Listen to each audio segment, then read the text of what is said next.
अस्सलाम वालेकुम रहमतुल्लाहि व बरकातहू। बिस्मिल्लाहिर रहमानिर रहीम। व्यूअर्स, आज हम मूली का पराठा बनाने जा रहे हैं। आप एक ही चीज़ में आपको दो चीज़ें मिल जाएंगी, यानी मूली का सालन भी मिल सकता है इसी में ही, इसी रेसिपी में, और इसी रेसिपी से आप मूली का पराठा भी बना लेंगे। तो व्यूअर्स, बहुत सारे लोग जो हैं वो इस डर से मूली का पराठा नहीं खाते हैं कि उनको गैस करता है। तो मूली बेशक के बड़ी ही दूध हजम हो जाती है इस तरह से कि जिस तरह से अभी मैं आपको बताऊंगी कि इस तरह से इसका बनाना है, सालन या पेस्ट बनाना है, तो वो दूध हजम हो जाती है और गैस नहीं करती है। तो मूली तो वैसे भी ये जो खाया पिया हमारा उसको हजम करती है, और बेशक कि खुद ये देर से हजम होती है, लेकिन जो हमारा खाया पिया होता है उसको ये हजम कर देती है।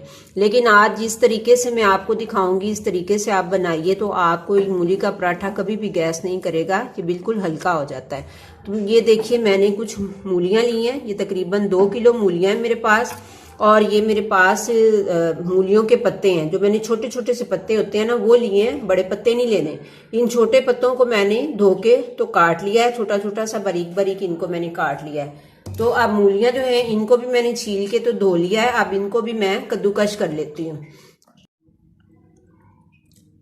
अच्छा जी, ये देखिए व्यूअर्स, जब तक मैं ये मूलियां कद्दूकश करती हूँ मेरी कंप्लीट होती हैं, तब तक मैं एक कढ़ाई में मैंने पानी लिया है और इसको मैंने चूल्हे पे रख दिया है।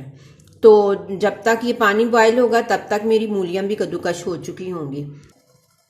ये देखिए, पानी जो है ये बॉयल होना शुरू हो गया है। तो अब मैं इसके अंदर ये मूलियां डाल देती हूँ। ये देखिए, ये मैंने कद्दूकश की हुई है, अब मैं ये सारी इसके अंदर डाल देती हूँ। इसके साथ ही ये मूलियों के पत्ते भी, ये देखिए, ये भी सारे पत्ते इसके अंदर डाल दिए। अब इनको हमने थोड़ी देर तक इनको पकाना है। क्योंकि ये मैंने ज़रा मोटी साइड से कद्दूकश की थी ना, तो इस वजह से ये मूलियाँ अभी ज़रा खड़ी हैं, थोड़ी सी नरम हो जाए तो मैं इसको फिर इसका पानी निकालती हूँ। ओह सॉरी व्यूअर्स, मैं पानी में नमक डालना भूल गई थी। तो अब मैं ये देखिए 1 टीस्पून जो है नमक इसमें डालती हूँ, तो ये थोड़ा सा इसमें पक जाएगा तो फिर मैं इसको उतारती हूँ। बस तकरीबन ये हो चला है, नमक थोड़ा सा पक ले, एक दो मिनट, तो मैं फिर इसको उतारती हूँ। अब ये जो है मूलियाँ ये हो गई हैं, नरम हो चुकी हैं। तो अब मैं इसको छानने में, ये देखिए, इस छानने में डाल के तो पहले इसका पानी निकालूंगी, फिर उसको दबा दबा के इसका पानी निकालेंगे। ये देखिए, ये मैंने मूलियों का सारा पानी जो है वो अच्छी तरह से दबा दबा के तो निचोड़ लिया है। तो अब मैं इनको फ्राई करूंगी। ये देखिए, ये मैंने कुछ प्याज ली है, एक प्याज है दरमियानी साइज की, और 4-5 लहसुन के जब्बे हैं, उनको मैंने बारीक बारीक क्रश कर लिया है। तो अब मैं इसके अंदर थोड़ा सा देसी घी डालूंगी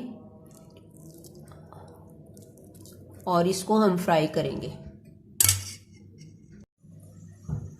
ये देखिए, ये मूलियों का पानी मैंने अच्छी तरह से निचोड़ लिया है। तो अब ये मेरे पास 2 टीस्पून अनारदाना है, ये 1 टीस्पून चाट मसाला है मेरा होममेड, और ये 1/2 टीस्पून मैंने नमक लिया है।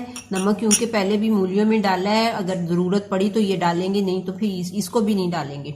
और ये मेरे पास 2 टीस्पून जो है ये सूखा धनिया और ज़ीरा कूटा हुआ है। और अब हम देखते हैं कि ये हमारा जो है लहसुन प्याज जो है ये फ्राई हो गया है। तो अब हम इसके अंदर ये मसाले डालेंगे। ये देखिए, ये मसाले डाल दिए, ये सारे मसाले हमने इसमें डाल दिए, और इसके साथ ही हम इसको भूनते, जरा सा इसको हल्का हल्का भूनते।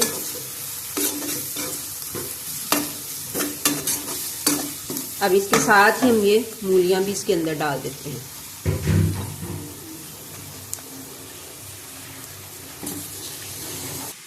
अब आपने देखा कि मैंने इसमें कोई मिर्चें नहीं डाली हैं, ना सब्ज़ मिर्च डाली है, ना ही सुरख मिर्च डाली है, ना दाढ़ मिर्च, कोई किसी किस्म की कोई मिर्च मैंने इसमें नहीं डाली है।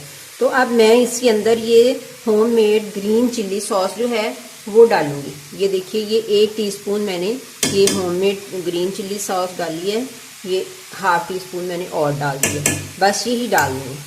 अब इसको हम अच्छी तरह से भून लेंगे। अब हम इसका टेस्ट कर लेते हैं कि नमक जो है वो कैसा है और मिर्च कैसी है। मिर्च तो ठीक ही होनी है, नमक का ज़रा शुबा है, नमक को चख लेते हैं।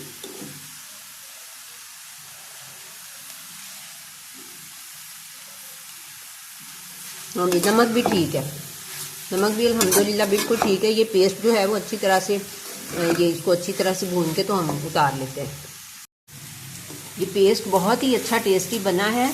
आप इसको बतौर सालन भी खा सकते हैं, यानी एक तरह का ये सालन ही है, लेकिन आप इसको रोटियों में भी डाल सकते हैं और बतौर सालन भी खा सकते हैं। लीजिए अब हम रोटी बनाते हैं। ये देखिए, ये मैंने छोटे छोटे से पेड़े बना लिए हैं, तो अब इनको रोटी को बेलते हैं। अब ये देखिए, मैंने इस तरह से छोटी सी रोटी एक बेल ली है। ये बेल ली, इसके ऊपर मैंने ये मूलियों का पेस्ट रख दिया और ऊपर ये थोड़ा सा घी रख लिया। और अब ये दूसरी रोटी जो है इसको मैं इसके ऊपर लगा देती हूँ।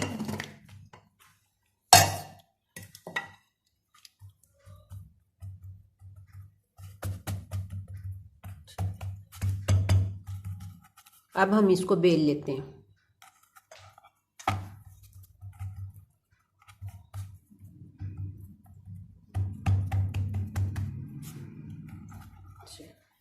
अब देखनी है, दिखानी है, बेलनी।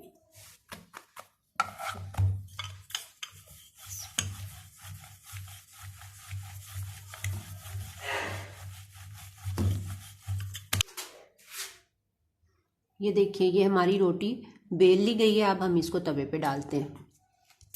तवे पे थोड़ा सा घी लगा लिया।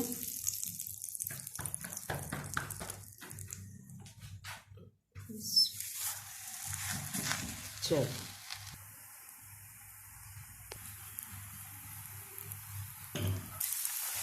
अब ये हमने एक साइड पे घी लगा के तो अब रोटी को पलट दिया।